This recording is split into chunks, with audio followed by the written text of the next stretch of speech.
En este tema un momento, vamos a tomar contacto con Juan Falconer, analista internacional desde Bogotá, la capital colombiana. Establecemos este contacto, espero haber dicho bien el apellido y no haber errado en eso.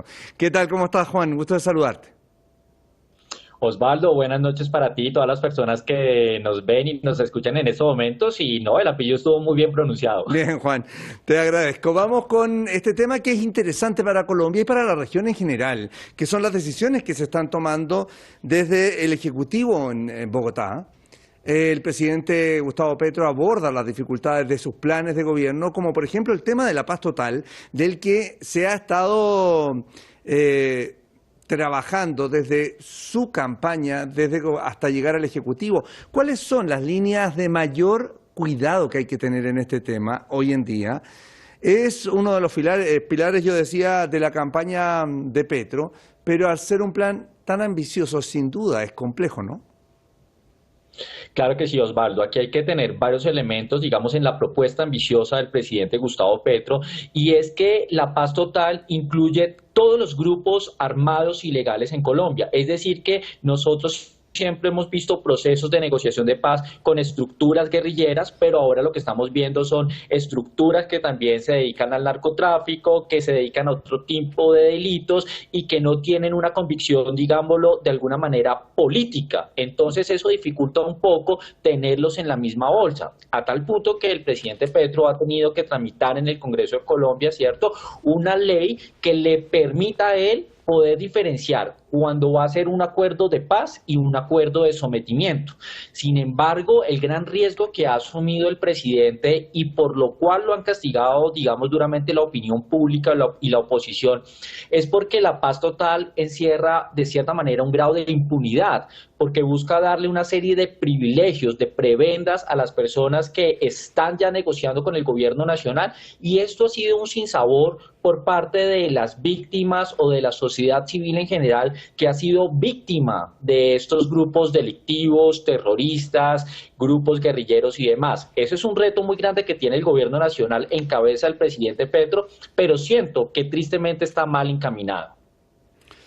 Claro, porque ahí también hay que tener mucho cuidado en cómo se llega a acuerdos, por ejemplo, cuando hay cosas de narcotráfico, de minería ilegal, en las que tú le estás diciendo, salte de eso, pero claramente el incentivo es menor que el que tienen para generar este tipo de actividades. Vamos a otro tema, para aprovechar el tiempo. Se habló también de integración latinoamericana, el uso de las energías limpias y también de los grupos de interés común en la región como el UNASUR, la CELAC, entre otros.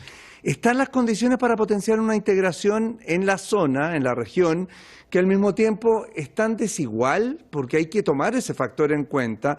Por ejemplo, hace poco se propuso el tema de una moneda, digamos, regional, pero eso es casi comenzar por el techo, una cosa que tiene que cimentarse primero que todo. Entonces, al hablar de integración regional en una tan desigual región para las personas, es muy complejo, son muchas cosas las que hay que abordar.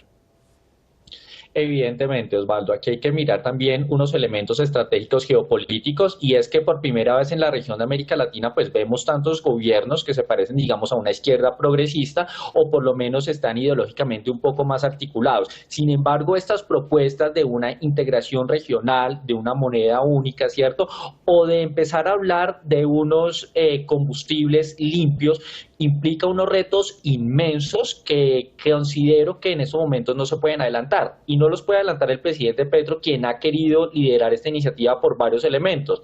El primero, que nosotros hemos confundido que la transición energética o las energías limpias, por lo menos hablándolo de Colombia, pues vamos a poder hacer ese cambio a través de los recursos que generan los hidrocarburos. Pero aquí en Colombia lo que hemos visto es una persecución a este sector, y lo que hemos conseguido es aumentar, digamos, el temor de la inversión extranjera directa e indirecta, o la presencia de estas multinacionales en el país, y es que esos recursos son los que nos van a permitir a nosotros dejar los hidrocarburos y pasar a las energías limpias, renovables, que ha sido la apuesta del gobierno nacional.